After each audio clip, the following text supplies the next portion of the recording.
pagi dan salam sehat. Halo ibu-ibu, gimana kabarnya? Sehat ya? Nah, sebelumnya saya ucapkan selamat datang di acara bincang-bincang penyuluhan pentingnya kesehatan mental pada remaja. Terima kasih kepada ibu-ibu yang sudah berkenan untuk hadir dan bergabung bersama kami di sini. Wah, kelihatan antusias banget ya ibu-ibu ya, sudah semangat untuk mendengarkan materi pada hari ini.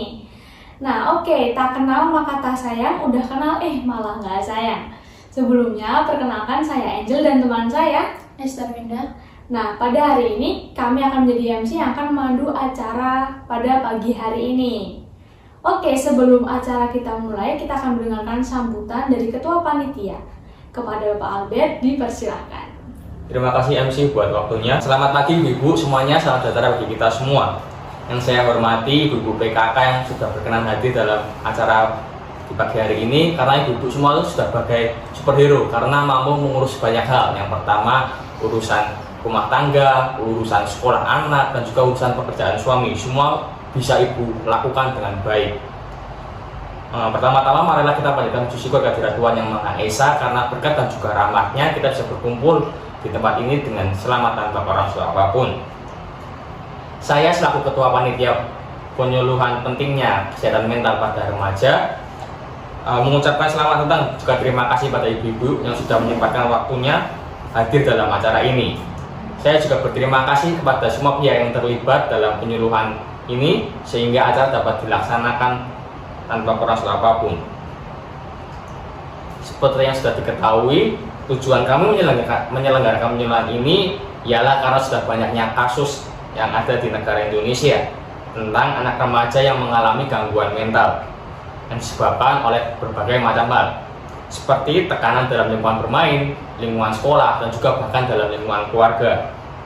Oleh karena itu, ibu-ibu yang ada di sini perlu tahu nih tentang apa saja gejala-gejala yang disebabkan dari gangguan mental tersebut, supaya jika ada anak dari salah satu ibu yang ada di sini mengalaminya, ibu-ibu semua bisa tahu cara tepat apa yang harus dilakukan supaya kesehatan mental dari anak-anak itu dapat dikembalikan seperti semula. Untuk lebih jelasnya, pada hari ini akan kami hadirkan dua narasumber yang berkompeten dalam bidangnya masing-masing untuk memberikan penjelasan tentang pentingnya kesehatan mental pada remaja, karena peran orang tua khususnya ibu-ibu merupakan hal penting yang juga bisa menjadi seorang sahabat bagi anak-anaknya ya ibu-ibu semuanya. Akhir kata, jika ada kekurangan dalam penyelenggaraan acara ini, saya selaku Ketua Panitia mohon maaf yang sebesar-besarnya. Selamat mengikuti penyuluhan ini, semoga bermanfaat dan kita bisa bersama-sama menjadi agen perubahan. Sekian dan terima kasih. Baik, terima kasih kepada Pak Albert yang sudah memberikan sambutan sekaligus membuka acara pada pagi hari ini. Terima kasih ya Pak Albert ya. Terima kasih, terima kasih. Nah, pada pagi hari ini kita sudah kedatangan dua narasumber yang sangat luar biasa. Narasumber kita ada Ibu Dr. Monica Angel. Beliau adalah psikiater di salah satu rumah sakit, yaitu Rumah Sakit JIH. Kemudian ada Bapak Dr. Christopherus Jeremy. Beliau adalah dokter spesialis jiwa di Rumah Sakit Siloam. Kepada narasumber silakan diperkenan untuk masuk dan bergabung bersama kami. Halo, selamat pagi. Selamat pagi. Halo. Dokter, Silakan duduk. Oh iya. Nah, kita sudah kedatangan dua narasumber kita. Kita bisa langsung mulai aja ya bincang-bincang pada pagi hari ini. Nah, untuk Bu Dokter dan Pak Dokter nih, saya ada pertanyaan. Sebelumnya mungkin terserah ya mau jawab siapa dulu, silakan. Nah, pertanyaan pertama yaitu sebenarnya apa sih kesehatan mental itu? Mungkin nih ibu-ibu di sini tuh masih belum mengerti ya pengertian mental health yang benar yang juga sesuai dengan pengertiannya itu seperti apa? Silakan. Ya, coba saya bantu jawab ya. Jadi sebenarnya tuh kesehatan mental ini apa sih? Jadi kesehatan mental ini sebenarnya nggak cuma tentang adanya gangguan mental aja, gangguan jiwa. Ini sebenarnya kesehatan mental ini kita bisa analogikan sebagai garis kontinum. Jadi ada di sebelah kiri itu mungkin waktu kita lagi down, di sebelah kanan waktu kita lagi up lagi senang-senangnya. Dan kita nggak bisa secara pasti atau secara saklek kita bisa nentuin kapan kamu sakit, kapan kamu sehat. Makanya di psikologi itu nggak ada yang namanya penyakit mental, adanya gangguan mental seperti itu. Menurut Kemenkes ini, kesehatan mental yang baik itu adalah kondisi ketika batin kita itu berada pada posisi yang aman, tentram, nyaman gitu. Dimana kita tuh merasa kita bisa menikmati kehidupan kita gitu, dan bisa menghargai orang-orang yang ada di sekitar kita. Jadi tapi sebenarnya kalau kita lagi down, kita lagi depresi atau lagi banyak pikiran, sebenarnya normal nggak sih? Jawabannya normal ya ibu.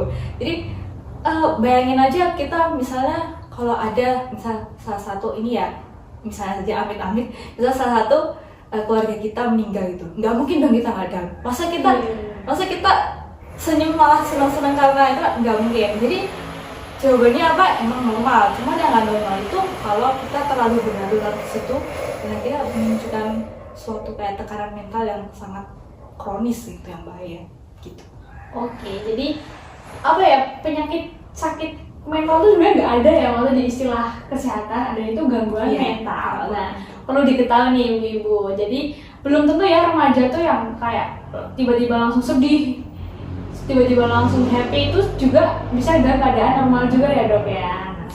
Oke, terus kemudian faktor apa saja sih yang mempengaruhi kesehatan mental itu tuh? Oke, sebenarnya gangguan mentalnya ada banyak ya. Yang umum itu ada depresi, gangguan kecemasan, terus ada bipolar, ADHD dan sebagainya.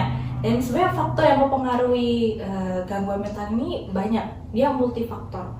Itu yang pertama bisa dari faktor biologis. Pernah nggak sih kalian kalau misalnya emang lagi capek, badannya lagi capek, habis dari mana, seharian belum pulang, sampai rumah kan pasti rasanya malas, mau ngapain malas gitu. Itu salah satu faktor biologis. Jadi otak kita tuh merasa lelah gitu, jadi itu mempengaruhi mental kita juga. Dan yang kedua ini ada faktor psikologis. Ini tuh berdasarkan diri kita sendiri. Jadi gimana perasaan kita waktu itu, emosi kita waktu itu, terus mungkin bagaimana kita memandang diri kita sendiri pada hari-hari ini itu kayak gimana, itu juga bisa berdampak pada kesehatan mental kita. Yang terakhir ini ada yang namanya sosial. Namanya juga sosial, itu pasti berhubungan dengan lingkungannya. Kayak semisal di keluarga, atau misalnya di keluarga ibu-ibu lagi ada masalah nih, ibu-ibu lagi berantem sama suaminya, ini bisa berpengaruh pada psikologi anak juga. Mungkin dia merasa tertekan karena orang tuanya bertengkar, atau setelah itu juga di sekolah mungkin di sekolah lagi banyak tugas, itu juga dia bisa tertekan, mentalnya juga berpengaruh. Atau salah satunya lagi itu ada teman pergaulan, itu jadi salah satu juga yang cukup besar dampaknya buat mental seseorang gitu. Jadi gimana sih sebenarnya kita bisa mengetahui kapan kita sakit dan kapan kita sehat? Kadang tuh banyak anak sekarang tuh karena di internet sekarang tuh kan medsos banyak informasi-informasi tentang gejala-gejala bisa depresi atau bipolar. Dan kadang remaja ini kan kita belum tahu ya informasi itu apakah itu benar atau enggak. Dan mereka malah jadi self diagnose gitu. Memang diagnosa diri sendiri. Itu kadang bisa salah. Jadi sebenarnya yang bisa membantu emang mendiagnosa apakah kamu punya gangguan mental atau tidak, itu sebenarnya ya pakar kesehatan mental ya, kayak psikolog, psikiater. Dan ibu-ibu jangan salah kalau bilang ke psikiater itu cuma buat orang gila, itu bukan, itu salah banget. Psikiater itu kami akan membantu untuk melegakan apa sih yang ada di pikiran anak-anak zaman sekarang, atau mungkin dia lagi ada masalah apa. Jadi bukan stigmanya bukan karena kita orgil terus kita ke psikiater, itu bukan. Karena sekarang itu kadang tuh anak-anak tuh ada yang menyimpan rahasia sendiri, itu untuk diri sendiri. Mereka merasa mungkin kalau diceritain ke orang-orang nggak ada gunanya, mungkin ada yang merasa seperti itu, jadinya itu disimpan dan dirahasiakan. Dan itu sebenarnya susah gitu untuk menyimpan rahasia besar itu sendiri gitu.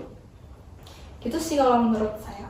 Oke, nah itu tadi ibu-ibu bisa diketahui ya, jadi kita jadi semakin paham ya ternyata banyak sekali jenis gangguan mental tuh apa aja, terus juga faktornya itu juga beragam gitu, dari sosial, terus biologis, psikologis dan sebagainya. Terus juga pentingnya dampingan dari orang tua, meskipun ya sekarang remaja itu udah dewasa. Mungkin banyak pemikiran orang tua yang merasa, oh anak saya udah dewasa, udah bisa berpikir sendiri. Ternyata juga itu suatu belum tentu seperti itu ya. Banyak juga perlunya dampingan, terus juga gimana peran orang tua sebagai teman sehingga anak itu bisa bercerita paling enggak ya. Terus juga orang tua pentingnya ya, ada psikiater, ada dokter ahli jiwa. Itu kan bukan berarti bukan berarti orang gila yang harus ke situ. Bahkan remaja atau juga orang yang sudah mengalami gejala faktor-faktor udah merasakan kalau dia tuh punya gangguan mental. Nah, itu bisa jadi pertanyaan lagi ya. Mungkin bisa untuk Bapak Dokter Jeremy. Kemudian gejala gangguan mental pada diri seorang tuh seperti apa sih, Dok? Sebenarnya kalau kita berbicara mengenai gejala ya, itu bergantung pada dampak peristiwa yang dialami oleh seseorang. Nih, amit-amit banget ini ya, ini peristiwanya bisa saja kayak kekerasan, pelecehan dan sebagainya.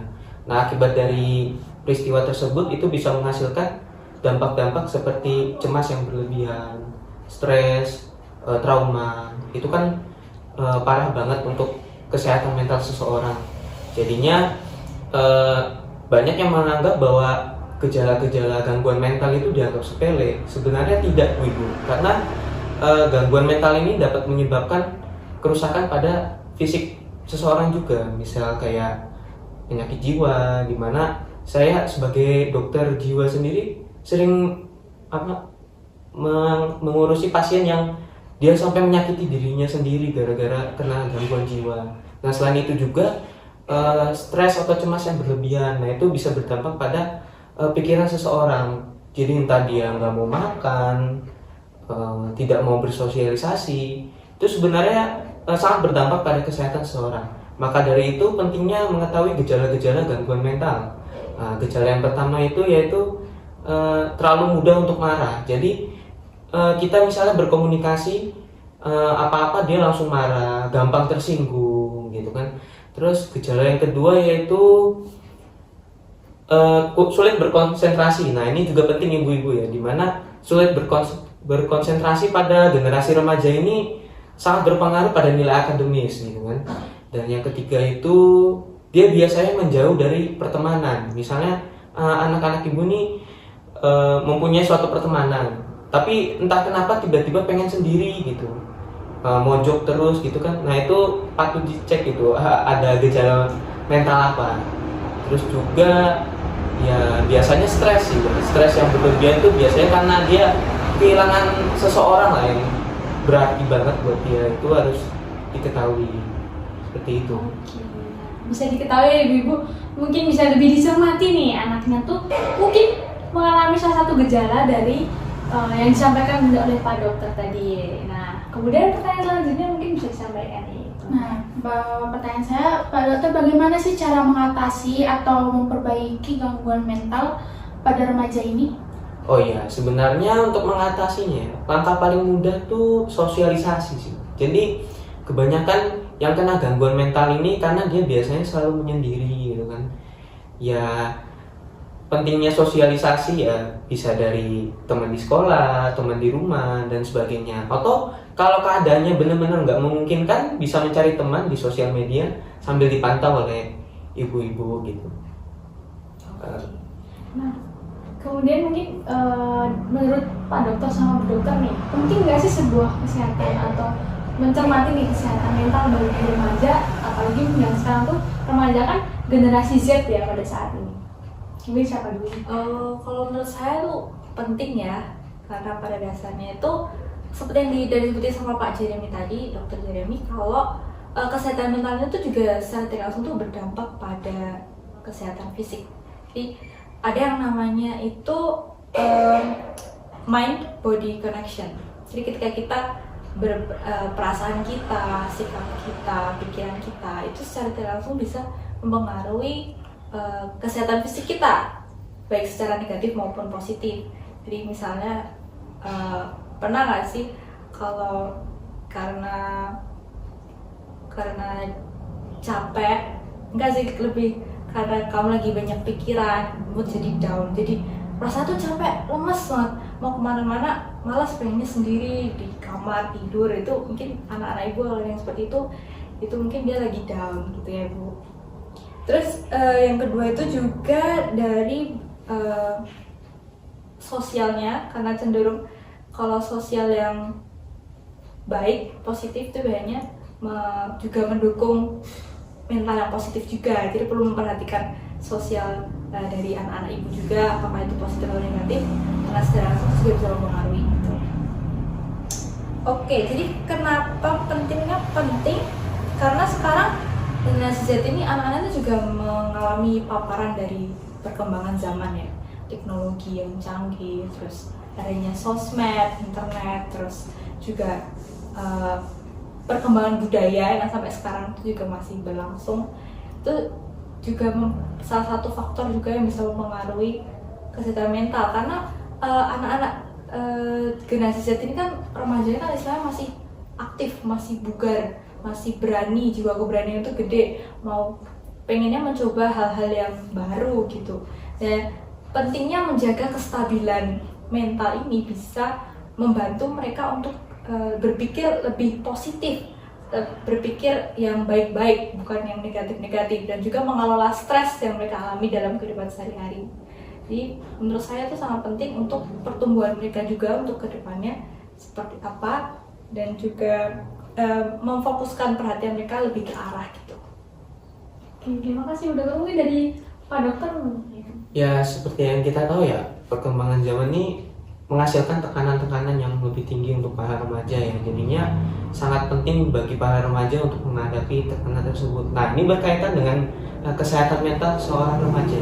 Jadi remaja adalah generasi selanjutnya yang bakal membawa perkembangan yang besar. Jadi ketika ibu-ibu tidak memperhatikan kesehatan mental seorang remaja, maka masa depan yang dicapai oleh remaja ini tidak dapat tercapai, atau mungkin usaha yang dilakukan sia-sia. Maka dari itu penting banget untuk memperhatikan kesehatan mental pada seorang remaja agar mencapai masa depan yang lebih baik, seperti itu. Oke, terima kasih. Sangat luar biasa ya ternyata materi narasumber kita pada hari ini. Terima kasih banget nih untuk para kedua narasumber kita. Juga terima kasih untuk ibu-ibu. Mungkin ada dari Mbak Esa ada yang bisa disampaikan mungkin. Terima kasih kepada Dr. Monica dan Dr. Jere yang telah menyempatkan diri untuk hadir ke acara pada hari ini. Nah, gangguan mental mungkin kita dapat ya menyimpulkan apa yang disampaikan oleh Dr. Monica dan Dr. Jere. Nah, gangguan mental atau penyakit mental adalah gangguan yang serius yang dapat mempengaruhi pemikiran, mood, dan perilaku seseorang. Nah, terdapat banyak jenis nih dari gangguan mental dan gejala yang bervariasi seperti anoreksia, nah depresi dan gangguan kecemasan, gangguan adiksi atau depresi, kecemasan, dan lainnya. Nah, faktor yang berpengaruh terhadap kesehatan mental dan menyebabkan gangguan mental bisa dibagi menjadi 3 ya, seperti faktor biologi, sosial, dan psikologis. Nah, untuk mengatasi kesehatan mental seperti yang Bapak Ibu Dokter katakan, kita membutuhkan sosialisasi yang dipastikan anak-anak ibu yang di usia remaja mempunyai sosialisasi di sekolah. Kalau memang situasi yang tidak mendukung, anak remaja bisa mencari teman lewat sosial media, karena zaman sekarang sudah canggih ya Bapak Ibu. Nah, dan jika memang gangguan mental tidak dapat teratasi lagi, ibu-ibu bisa membawa anak kita ke dokter psikolog. Nah, gejala yang kesehatan mental pada diri seseorang itu dapat kita lihat itu dari mudahnya marah, susah berkonsentrasi, menjauh dari pertemanan, dan tindakan yang cenderung melakukan kekerasan. Nah, seperti itu. Oke, udah lengkap ya. Jadi ibu udah banyak tahu nih dari kedua narasumber kita, terus ditambah dengan kesimpulan yang diberikan oleh Mbak Esther. Nah, itu tadi yang dapat ini sangat membantu ya juga ibu. Terima kasih kembali untuk para kedua narasumber. Juga terima kasih banyak untuk ibu-ibu yang sudah sangat memperhatikan dan sudah antusias sekali ya ini untuk mengikuti acara pada hari ini. Nah, itu sekian dari kami. Sampai jumpa di lain kesempatan.